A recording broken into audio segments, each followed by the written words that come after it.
América Latina es la región del mundo más peligrosa para los periodistas.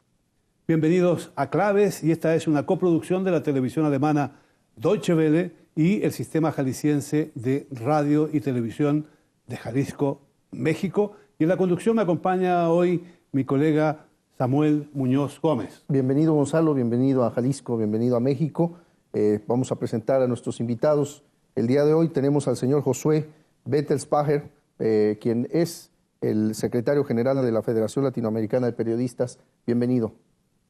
También nos acompaña Peter Stegemann, quien es periodista alemán, radicado en México desde hace muchos años y también coordinador del premio alemán Walter Reuter. Buenas tardes. José Reveles, periodista mexicano, El Financiero, Premio Nacional de Periodismo. Bienvenido, gracias. Gusto de estar aquí. La violencia contra los periodistas en todo el mundo ha aumentado en los últimos años, pero especialmente aquí en América Latina, donde la situación alcanza un alto y trágico nivel. ¿A qué se debe esta situación? Bueno, en primer lugar, la transformación global le ha pegado a México en especial, pero sobre todo con la entrada de armas de Norteamérica por nuestra frontera de 3.000 kilómetros, que es la más permeada a pesar de los muros y todo lo que hagan ellos. Entra la droga para allá, regresa convertida en armas para acá. La gente que tiene armas es más violenta, por supuesto, porque secuestran, roban, asaltan, y porque tienen las armas. Yo creo que una de las propuestas para transformar este fenómeno sería desarmar a la gente en lo posible. Pero ¿por qué precisamente los periodistas son las víctimas principales o una de las víctimas principales en el medio de esta situación? Porque especialmente los reporteros de policía estaban sacando rostros y cadáveres de la gente que está muerta en las calles, y eso ocasiona que la gente reconozca, de oye, este es vecino, este estaba por aquí. Y entonces ellos tienen miedo de que los reconozcan tanto a los integrantes de sus bandas como a sus halcones o a la gente que los rodea, y eso les hace tratar de eliminar a los reporteros gráficos, a los reporteros de policía y a los reporteros en general, como una manera de amordazarlos, como una manera de callarlos. ¿Y esta situación que se produce en México se repite en otros países de América Latina? En algunos, en cuestión de violencia, sí. Pero aquí en México se ha dado últimamente el fenómeno de la desaparición forzada de periodistas. Es decir, no los secuestran por dinero, para pedir un rescate por ellos, a sus familias. Los secuestran para callarlos, para desaparecerlos del mapa prácticamente. A la fecha tenemos 16 compañeros aquí en México, que la Federación Latinoamericana de Periodistas lleva la cuenta exacta. No sabemos nada de ellos, de esos 16 compañeros. Y debe haber otros casos que la familia no se atreve a denunciar, tanto por miedo como porque no saben si están vivos y todavía tienen la esperanza de encontrarlos. Es un problema, José Reveles, importante. Has escrito incluso en torno a ello. Y no es un problema exclusivo de México.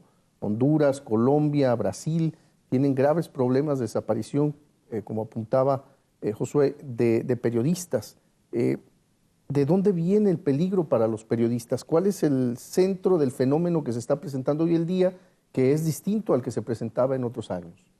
Mira, en la medida en que la violencia se apodera de una nación, en ese momento corren peligro los periodistas que hablan sobre este tema, tanto en una región como en un país, de tal manera que se puede llegar a varios finales diferentes. Uno es la autocensura, que se está aplicando en algunos lugares. Otro es el autoexilio. Ya no puedo trabajar, me voy. Otro es, finalmente, los hostigamientos, las amenazas y la muerte, el asesinato. Entonces, yo lamento que en México se esté dando el fenómeno más terrible de toda América. Cuando dice Hillary Clinton y otros funcionarios norteamericanos que nos estamos colombianizando, siempre nos pareció una frase hecha que no tenía demasiado sustento. Incluso decían que los colombianos temían mexicanizarse. Pero la verdad es que en este momento sí, en lo que hace a las agresiones a periodistas, rebasamos lo que fue el campeonato de los argentinos primero, de los colombianos después, y ahora los mexicanos están en la primacía, con unas cifras que pueden diferir de organización a organización, pero que andamos en ser alrededor del centenar en 2 gobiernos de derecha. Entonces, es mucho. Yo tenía la cifra de 17 desaparecidos en estos 11 años, y en este actual gobierno 12. O sea, que no sabemos dónde están estos periodistas, ¿no? Y el otro asunto es que el tratamiento que se les da, tanto por las organizaciones civiles como por los gobiernos o los congresos, es diferente en cada país. Me decía hace menos de un año el fiscal, hay una fiscalía, aunque no parezca porque no hace nada, una fiscalía especializada en agresiones a periodistas dentro de la Procuraduría General de la República, y me decía algo que es clave. La diferencia entre México y Colombia es que allá son 70 millones de dólares y aquí eran 25 millones de pesos. O sea, 2 millones de dólares. O sea, cuando un gobierno no le pone la atención no a remediar la situación de los homicidios, no a investigar, que también hay que hacerlo, no, a prevenir, a evitar que esto ocurra, pues caemos en este campeonato que no es solo latinoamericano, se habla de que es campeonato mundial, porque hay más periodistas muertos en México que incluso en las guerras de Afganistán y Irán. En esta situación también trabajan corresponsales extranjeros aquí en México y en otros países de América Latina. Muchas veces quizás algunos de ellos piensan de que tienen una cierta protección. El brutal asesinato de un joven periodista norteamericano hace algunas semanas nos demuestra que no tienen ninguna protección tampoco. O sea, ¿cuál es la situación de los periodistas extranjeros en el marco de la violencia que existe en América Latina? Yo creo que efectivamente tienes toda la razón, que antes la percepción de los corresponsales extranjeros era esta, que eran medio a salvo, ¿no? Diciendo que venían del extranjero, con esto ya se salvaban. Está comprobado ahorita lamentablemente que no es así. Entonces yo creo que la situación sí efectivamente ha cambiado mucho. Y también para los corresponsales extranjeros existe un riesgo mucho más alto que antes, ¿no? Proporcional, yo creo, que a lo que pasa en México o en este eje México-Colombia que pasa por Centroamérica. La situación en México claramente está el pico, pero ha empeorado, yo creo que de aquí hasta Colombia, de todas formas, ¿no? Y los extranjeros no nos salvamos. Y se dice que son precisamente los sicarios los que ejecutan o desaparecen a los periodistas, como decía Josué, para callar sus voces en cuanto a investigaciones que se están desarrollando, o bien por el tema de que cuentan con... Porque no solamente son periodistas que escriben la información, sino también son periodistas ya gráficos los que muchas veces están desapareciendo. Entonces, este es un fenómeno que se da por estos sistemas criminales, estos cárteles, estas mafias hacia los periodistas. Sí, bueno, se supone que hay inclusive los 3 niveles de gobierno, algunas veces están involucrados, policías municipales o estatales o federales que han sido permeados por los grupos de delincuentes, ¿no? En los periódicos de todo México en el norte, por ejemplo, ya hay una autocensura, ya nadie publica la nota roja. Antes la nota roja era algo pues muy popular. Aquí en México algunas gentes recuerdan un periódico, una revista semanaria que se llamaba Alarma y que era pues amarillismo policíaco y la gente se divertía inclusive con las historias que había de las poquianchis, morbo aquí, y todo esto. una especie de morbo.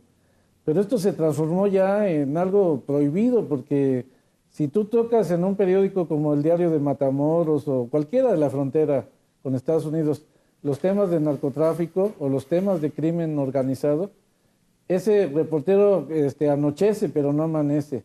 Lo levantan de su casa, están enterados en dónde viven, en dónde tienen oficinas, qué lugares frecuentan. Los hijos, la familia. Qué hijos tienen.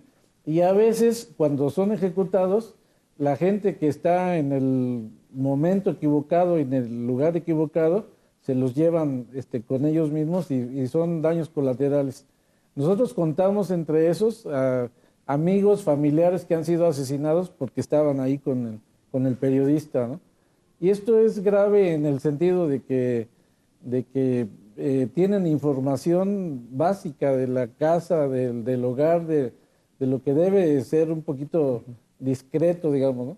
¿Cómo la consiguen? Esto que está pasando en el norte del país, José, es ya prácticamente una renuncia a la investigación por parte del periodista, por parte de las casas de editoriales, o es un impasse tal vez que se esté viviendo en aras precisamente de lograr tener seguridad para seguir haciendo su trabajo de manera libre. Yo creo que parte del trabajo periodístico es poner en duda las verdades oficiales, para empezar. Y una verdad oficial es que ahora el narco mata periodistas o amenaza periodistas. Pero los estudios serios, concienzudos, pormenorizados que han hecho Artículo 19 o el Centro Nacional de Comunicación Social demuestran que los actos violentos atribuidos a la delincuencia organizada no son ni el 10%. Son políticos, son funcionarios, son gente del lugar, caciques locales, ¿no? Y hasta empresarios que eventualmente toman venganza cuando hay una denuncia pública y comprometida de los periodistas. Y sí, volviendo a tu pregunta, es verdad que en el norte de México, ya en la frontera con Estados Unidos, cada vez es menos posible estar publicando sobre estos temas. Y hay una autocensura, una autoprotección mediante la no publicación.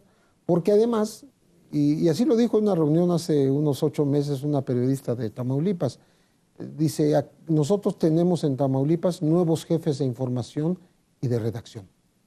Se llaman los Zetas. O sea, hablando del grupo de narcotraficantes, de sicarios que ahora se han convertido en cártel, porque ellos hablan a las redacciones y dicen qué se debe publicar y qué no se debe publicar. Dicen, hay unos muertos en tal lado, ve a tomar la fotografía. O sea, ordenan. Esto ha provocado ya algo que era inédito en México. Es inédito en México, que es el exilio. Hay mínimo 12 periodistas entre Chihuahua y Tamaulipas que han emigrado a Estados Unidos a pedir asilo en Estados Unidos. Están exiliados. Josué, ¿cuál es el cuadro que tiene vuestra organización, es decir, la FELAP, la Federación Latinoamericana de Periodistas, que tiene asociaciones en toda la región? ¿Cuál es el cuadro de la violencia contra los periodistas en América Latina que ustedes manejan? Te pongo un ejemplo muy claro primero. Hay una estación de radio que transmite a nivel nacional y que su noticiero, los reporteros dicen desde el frente de guerra de Jalisco, desde el frente de batalla del Estado de México, desde el frente de Veracruz, pero nunca te mencionan el frente de Ciudad Juárez, ni de Reynosa, ni de ninguna ciudad fronteriza. Prácticamente los reporteros de allá están borrados, no existen. El panorama que tiene la Federación Latinoamericana de Periodistas y la Federación Mexicana de Periodistas es, tanto con el Club Primera Plana del Distrito Federal, tenemos más de un centenar de periodistas asesinados en las más diversas formas que se pueden imaginar. Son 111 el número que llevamos exacto, porque hay mucha gente que está pendiente de tanto de la provincia como de la capital para llevar esa cuenta.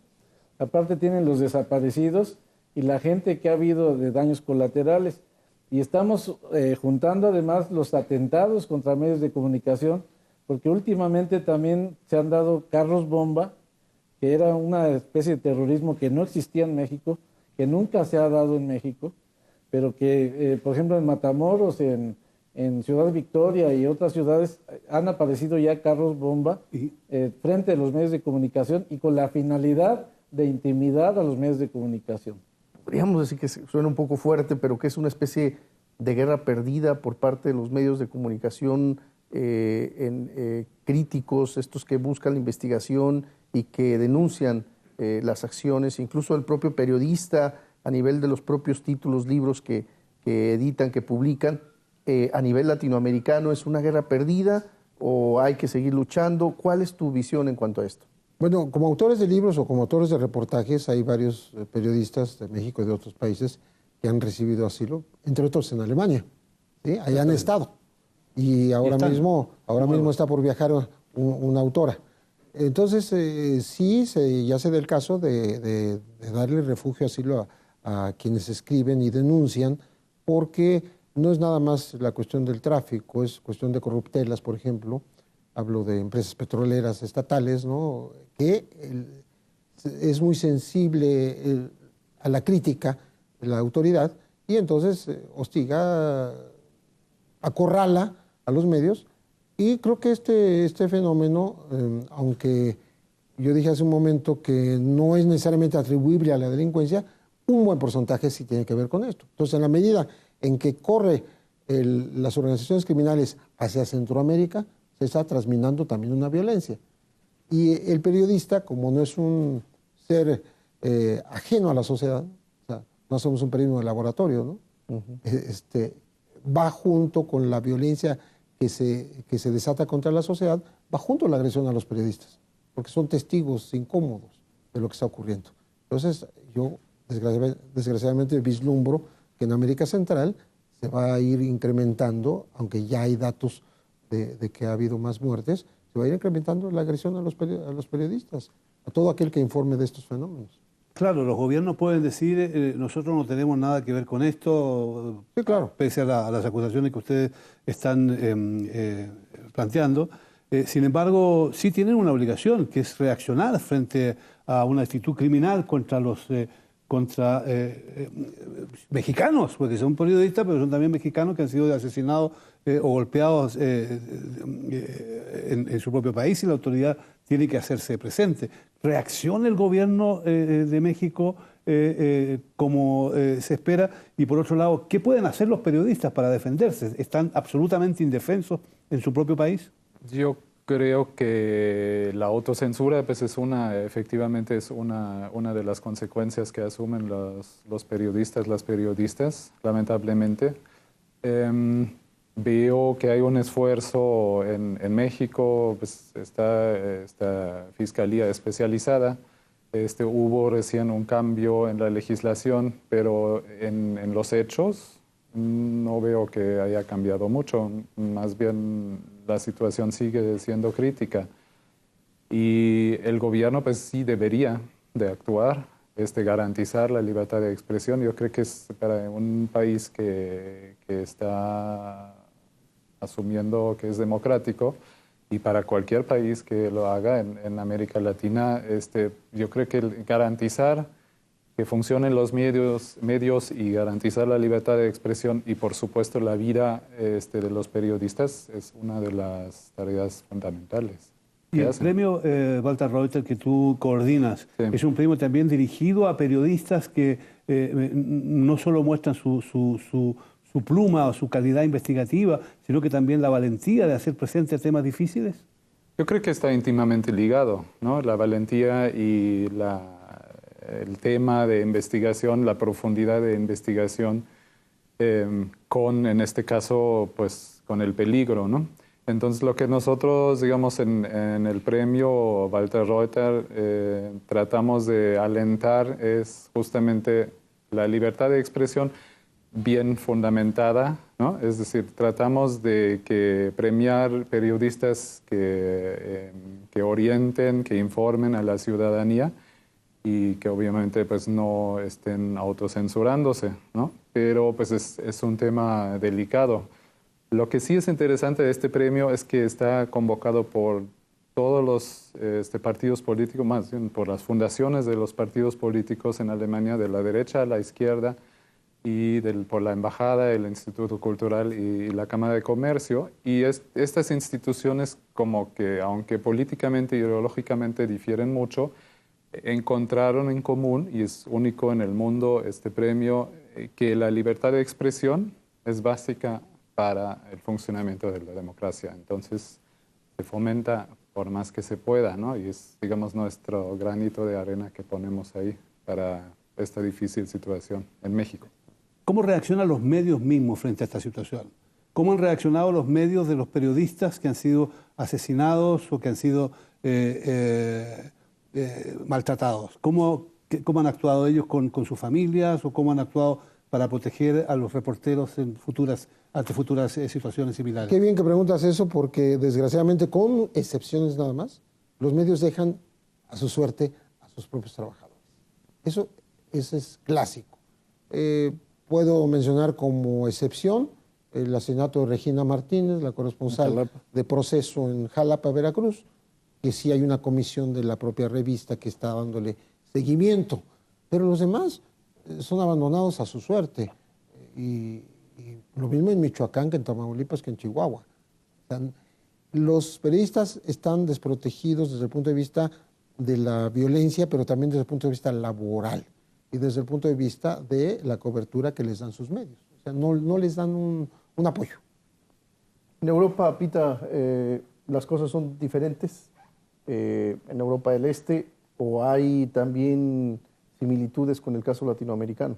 Sí, son diferentes las cosas, ¿no? El periodista sí tiene mucha más libertad en ejercer su oficio y protección, yo siento, de los gobiernos, de los estados también. Yo creo que la población sí está consciente de que si prende la televisión, si abre un periódico y encuentra una información veraz y siente que están cubiertos todos los ángulos desde el deporte, por la nota roja, por lo político, económico, entonces sí se sienten informados y participan y discuten, ¿no? En América Latina yo siento que por lo menos en lo que toca México, Centroamérica, Colombia, hay temas que no se pueden ya casi publicar, ¿no? En partes. Y esto se me hace crítico para un peligro realmente para la situación política de los países. Resulta que nos encontramos frente a países que se dicen todos democráticos. O sea, México, Colombia, Guatemala, Honduras, son todos países democráticos. Sin embargo, yo pregunto, José, ¿existe realmente la libertad de expresión en estos países democráticos?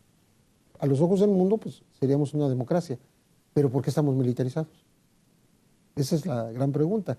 Es muy difícil explicárselo a gente que no vive en el país por qué hay ese fenómeno tan contradictorio, ¿no? Y entonces hay demasiadas explicaciones que sería muy difícil enumerar, pero me parece que dar ejemplos de lo que ha ocurrido puede ayudar a comprender. Por ejemplo, se hizo famoso en el mundo el editorial del Diario de Juárez, que dijo: señores, a los traficantes, a la delincuencia organizada, díganos qué hacer, díganos qué publicar y qué no publicar, porque aquí nos damos cuenta de que ustedes son los que gobiernan. Fíjate, fue una cosa muy dura. Muy fuerte, y fueron muy criticados muy porque dijeron, se están entregando a la delincuencia. No, yo entiendo que fue un mensaje a la autoridad. Decirle, oye, fíjate lo que le estoy diciendo para que me escuches tú. Son democracias muy débiles, ¿no? Muy incipientes, en donde, si bien existen las formas legales de elección, todo lo demás, en realidad son autoritarismos, ¿no? Hay autoritarismo, hay represión, y esta represión alcanza a los periodistas. O sea, si hay represión a los... Bueno, ahora mismo hay una ley, se aprobó en estos días, una ley de protección a defensores de derechos humanos y a periodistas. O sea, juntos, nos juntaron en una ley, porque hubo una discusión de años si éramos diferentes, los periodistas y los defensores. Dicen, no, aquí los metemos en la misma olla porque el periodista es igualmente agredido que los defensores. Por tanto, en una democracia que haya que hacer una ley especial para proteger a los defensores y a los que tienen la necesidad de ejercer la libertad de expresión, pues no es una democracia. O sea, es una democracia inacabada totalmente. Sí. Déjame ver si podríamos habría que agregar que la libertad de prensa y de expresión tiene mucho que ver con la libertad de empresa. En los dos últimos gobiernos de la derecha en México hay una marcada intención de quitar del camino a la prensa llamada chica. Y antes en México era muy clásico que decían, no te metas con la Virgencita de Guadalupe, no te metas con el presidente de la República, ni con el secretario de Gobernación. De ahí en adelante puedes publicar todo lo que tú quieras. Pero ahora no, ahora los mismos editores, los dueños de los medios, desde antes le dicen al reportero, esto no lo publiques. Yo no sé si fui amenazado, ¿no? A mí me llegó un correo después de 2 publicaciones referentes al tráfico de drogas, un correo donde venía un cocodrilo que le abren la panza con un puñal y le sacan brazos y manos humanos. Y me dicen ahí, estás pescando muy cerca de la orilla. Entonces los directores de algunas revistas donde colaboro me dicen, tú ya no vuelves a escribir de este tema. A ver si escribe de educación, escribe de historia, escribe de otras cosas, pero déjame, este tema no me lo toques ahorita, no nos vayan a venir a poner una bomba aquí, no nos vayan a matar a alguien. Entonces la libertad de prensa tiene mucho que ver con la libertad de empresa en México en este momento. ¿Y en Latinoamérica qué está sucediendo? ¿Hay experiencias también exitosas tal vez que habría que seguir en algunos países latinoamericanos? En el sentido de que un periódico que se vende al público y no a los patrocinadores es el que tiene éxito, sí hay experiencias en varios países. Periódicos que son modestos o pequeños, sí los hay en Salvador, por ejemplo en Nicaragua. En Cuba, bueno, el fenómeno es diferente porque ahí no trata nadie más que los temas que convienen tratar. Algunos no tienen, porque no tienen problemas ellos de delincuencia organizada, aunque comienzan a tenerlos, pero no los mencionan, no los refieren. Yo creo que los fenómenos de Colombia, de Argentina, de Chile especialmente, sí tienen una prensa libre, pero también supeditada al patrocinador oficial de sus grandes ingresos, y eso les permite tener un cierto margen.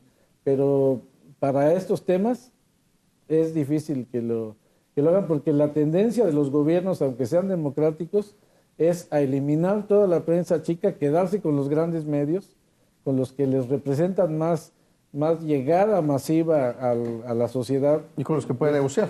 Con los que pueden negociar. Sí, pero también ahí tenemos que ver que aún en esos países donde no se producen los crímenes que vemos en otras naciones, hay una concentración de los medios en pocas manos. En el caso concreto de Chile, por ejemplo, simplemente hay dos grandes cadenas que controlan, o dos grandes empresas que controlan el 80% de la prensa.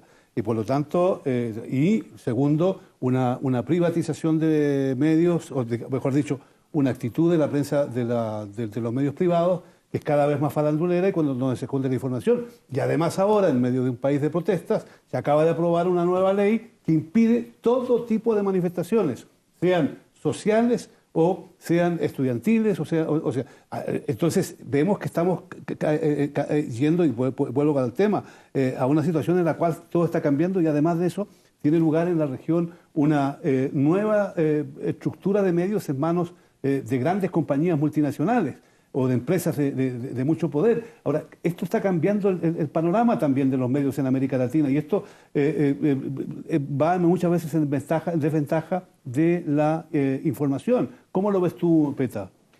Pues yo creo que, para empezar, que democracia es más que votar, ¿no? Es decir, y el derecho es un gran logro, ¿sí? Que sí se pueda votar en secreto y que sea respetado los números, ¿no? Esto yo creo que es un gran logro. Pero la democracia yo creo que no solamente es eso, sí, no se hace, y ahí entramos los periodistas, se hace justamente por información. La ciudadanía siquiera informada puede participar, y para eso yo creo que sí se necesitan medios que no sean del gobierno ni particulares, sino que sean estatales.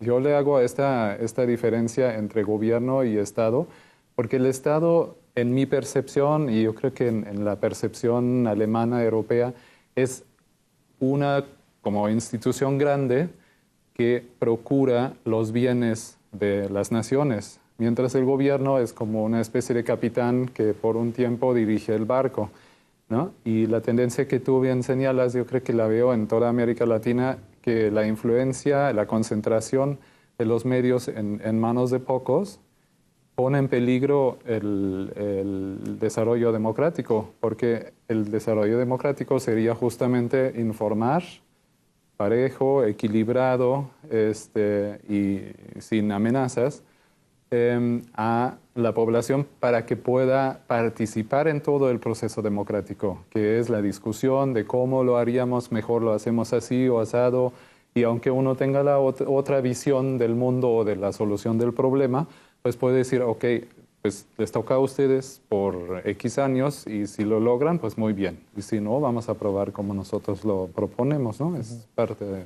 Yo creo que un poco lo que está diciendo Peter da una clave importante, o sea, los gobiernos de América Latina se manejan como entes, yo decía hace rato autoritarios, pero además que monopolizan todo el poder y no le dan la validez al Estado. Estamos hablando, por ejemplo, de información pública. Se da el caso de que un sistema de radio y televisión debe ser de Estado y no de gobierno, ¿no? Como estamos aquí ahora, ¿no? Y yo colaboro con el del Distrito Federal, que está incipiente, pero siempre discutimos que tiene que ser una política de Estado y no de gobierno en turno. Y el problema también es que no están regulados, por ejemplo, las formas de otorgar publicidad, que es una forma de cooptación, porque se maneja como un sistema de premios y castigos. Tú te portas bien, te doy. Tú no te portas bien, tú eres crítico, además eres pequeño, como tú decías, Josué. Sí, Es decir, porque estás incipiente y eres crítico, entonces te anulo, te acabo. Y que ahí entren también las empresas, no solamente los gobiernos. Y ahí hay que discutir si el Estado tiene que garantizar la libertad de expresión por un lado, pero el derecho de la ciudadanía a estar informada, para lo cual tiene que invertir también dinero. Y yo entiendo que hay países en donde un sistema de radio y televisión, bueno, estamos hablando de lo que ocurrió en Radio Netherlands o BBC de Londres, hay esquemas de apoyo financiero oficial. Eso en México no, en México y en otros países latinoamericanos es al gusto. Hubo una frase famosísima de un expresidente acá: no pago para que me peguen. Es decir, yo le doy a quien quiero y a quien no quiero no le doy. Y eso no lo regula nadie. No hay una ley que le ponga límites al Ejecutivo. ¿Y hasta dónde los ciudadanos están participando en América Latina, en respaldo precisamente a medios de comunicación? Bueno, vimos en el Paraguay cómo en 2 años de la televisión pública la gente salió a las calles a defender el medio. El tema es que la resistencia no duró mucho, pero al menos salió y defendió a su propio medio, ¿no? Fíjate que hay un fenómeno muy interesante que se está dando en México, hasta donde yo sé, que es el fenómeno electrónico, cibernético. Cada día nacen en México páginas de información, aunque están nacientes, son incipientes, algunas no son serias, meten mucha basura, meten informaciones falsas, como antes era la broma de hablarle a los bomberos en falso, pues no sé, como una broma, ¿no? Pero también entre todos esos hay gente que está haciendo páginas periodísticas muy serias y que comienzan a ganar adeptos y gente. En cuanto la gente se empieza a conectar a la red, empieza a darse también ese fenómeno de selección. ¿A quién consultas y a quién no? El que no es serio, el que a veces te dice mentiras, lo vas desechando. Pero esto sucedió, por ejemplo, con los twitters o con las llamadas en la primavera árabe, que mucho ayudó a que se diera el fenómeno social de rebelión, porque hubo transmisión de información a la población. En México hay muchos periódicos electrónicos que están ya circulando y que todos los días mandan notas de lo que están viendo. Hay también periodistas o gente que trabaja en esos medios que han sido asesinados. Claro, había uno en Jalapa precisamente que hizo su diario policíaco en la red, pero lo detectaron y lo asesinaron de inmediato, ¿no? En Europa no sucede esto. En Europa el cambio se está dando de los periódicos escritos a los periódicos electrónicos, pero no es una proliferación de periodistas que salgan a su computadora y hacen su página y mandan su periódico. Empiezan a ganar adeptos. Allá son menos. Debe haber quien no lo conozco, ¿no? Pero aquí en México sí conozco muchísimos periodistas que han sido desplazados de los grandes diarios, que hacen su página web y están mandando noticias de todo tipo, hasta policíacas, pero tienen la protección de la web, que le dicen, ¿no? Esa protección es precisamente su anonimato. No hay manera de que detecten de dónde está transmitiendo su periódico o su información y por lo tanto están a cubierto. Esta es la... Peter, tú nos decías hace un rato que si no hay libertad de expresión, no hay democracia, en definitiva. Si se asesina a los periodistas, como ocurre aquí en México o en otros países de América Latina, vemos que ya se ha ido más allá de solo negar la libertad de expresión. se está cortando la vida a quien transmite esa información. Y esta situación, desgraciadamente, va en aumento y los atentados contra la libertad de expresión crecen. ¿Significa esto, Petar, que estamos entrando a una nueva etapa? Porque este es un fenómeno universal. Lo que pasa en Rusia, por ejemplo, no se diferencia mucho de lo que están haciendo, por así decirlo, en Honduras, con quizás un par de periodistas asesinados menos. Pero que vamos caminando cada vez más de forma global a un sistema antidemocrático, a una forma de convivencia que no es precisamente la que soñamos cuando cayó el muro de Berlín.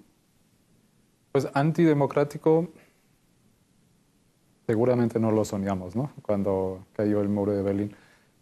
No sé si antidemocrático. Yo creo que la verdad, y estoy convencido después de muchos años de ejercer el oficio, la verdad sale de alguna forma a la luz, ¿sí? Entonces, esto es humano, es muy humano hablar como nosotros hablamos y hablar con el de la tienda y el de la tienda habla con... Entonces siempre hay comunicación y siempre hay transmisión de informaciones, ¿no? Lo que está pasando yo creo que es como que los canales tradicionales de información se están de alguna forma cerrando, ¿no? Por un lado por las concentraciones económicas y por el otro lado por la violencia, ¿no? Sea quien la ejerza. Porque no quiere que aparezca en los medios. De todas formas aparece, vuelve a aparecer en la red y si la red llegara a ser cerrada, entonces va a estar existiendo todavía en los relatos, ¿no? Lo que no hay, creo, y ahí reside un poco lo crítico, es no sabemos si es auténtica la información que nos dan o no, ¿no? Y yo creo que en Europa, por ejemplo, por eso no se da tanto el fenómeno al que te refieres, Josué, de que salgan páginas y páginas, sino como que la credibilidad del medio lo trata de conservar el medio, ¿no? Porque finalmente es lo que vende, ¿no? Es la credibilidad. Entonces ahí veo que para la democratización, si se entiende no como electoral, sino como informática, la credibilidad de las fuentes y la población se va a dar cuenta si está mintiendo o no está mintiendo, si omite o no omite el que está publicando, ¿no? Eso es algo real. ¿Y para dónde va? Pues lo vamos a ver. Ya tenemos cada vez más canales de comunicación, ¿no? Ya el teléfono es casi obsoleto, pero está la televisión, está la radio, está la prensa escrita, está la red, y la red tiene muchas... Es que tal vez ya en los tweets encontramos a periodistas ciudadanos, sí, informando lo que sucede a cualquier paso de su vida, ¿no? Bueno, y también sufren represión. De pronto los tuiteros, ¿no? Como ocurrió en Veracruz, o como ocurrió con esta compañera Guadalupe Escamilla en el norte del país, que bastó con que reprodujera una nota. Ella no la escribió, la tomó y la puso en una página y con eso la degollaron. Estamos en una situación realmente terrible. El asesinato y la persecución de periodistas, en todo caso, es parte de la defensa de los intereses de quienes más dinero ganan con el actual sistema injusto que tenemos. Por lo tanto, ese es un hecho que debemos tener muy presente. Yo quisiera saber si las organizaciones de periodistas no se han quedado un poco en el pasado. ¿Cuál es el papel que juegan hoy día las organizaciones de periodistas? ¿Qué posibilidades tienen de defender a sus asociados? ¿Qué futuro tienen esas organizaciones? Tiene mucho futuro. En México no había habido esfuerzos de unificar a la prensa, porque también hay mucho protagonismo y mucho egoísmo en cada uno de nosotros. Pero la Federación de Asociaciones de Periodistas Mexicanos tiene 10 años. En esos 10 años hemos aprendido a través de congresos generales que hacemos en diferentes partes del país cada año. Hemos aprendido a tener, en primer lugar, tolerancia con los compañeros y tratar de aleccionarlos y tratar de aprender diariamente lo que está transformándose en el país para utilizarlo, ¿no? Yo no creo que estemos en el pasado, porque al contrario, los medios se han modificado de una manera extraordinaria, precisamente con los teléfonos, con todo eso, y el que se queda atrás inmediatamente, pues atrás se queda, ¿no? Ya no puede ir a más. Y la gente que son empleados de medios de comunicación también se dan cuenta de que los dueños de los medios de comunicación se están modernizando pues cada día, porque esto es vertiginoso el cambio, ¿no? La tendencia de los periódicos escritos a desaparecer ya está llegando a México, ¿no? Yo calculo que en una generación es probable que desaparecieran muchos de los grandes medios escritos, como los diarios de la Ciudad de México, de Guadalajara, de Monterrey, se van a convertir en electrónicos. Y cada vez hay más facilidades de parte de gobierno y empresa privada para adquirir los ordenadores, las computadoras, para tener acceso a la información electrónica, que es instantánea, ¿no? Puede estar uno en cualquier parte del mundo y checar un periódico de aquí de México que le interese a uno. Pero las organizaciones de periodistas sí están tratando de mantenerse al día. Es difícil porque es realmente una carrera contra el tiempo la que tienen las empresas de comunicación global, y que ahora pues en las organizaciones que tenemos en México ya tenemos hasta organizaciones que están agrupando tuiteros, considerándolos una especie de reporteros diarios, ¿no? Algo así como lo que hacía la televisión: mándame la foto de un choque, de lo que tengas visto ahí en tu comunidad, y la publicamos aquí en la pantalla chica, ¿no? Pero hay mucha gente que está entrando a las organizaciones. El periodismo latinoamericano está viviendo una situación difícil. Están pasando demasiadas cosas en nuestros países, cambios bastante profundos, y desgraciadamente quienes la pasan peor en este momento son los periodistas. Lo que está en juego es la democracia, porque quienes disparan contra los periodistas son aquellos que realmente quieren sepultar para siempre la democracia. Defender la libertad es defender también la vida de los periodistas y estar al lado de las familias de aquellos que han sido asesinados. Gracias por acompañarnos, gracias por estar con nosotros.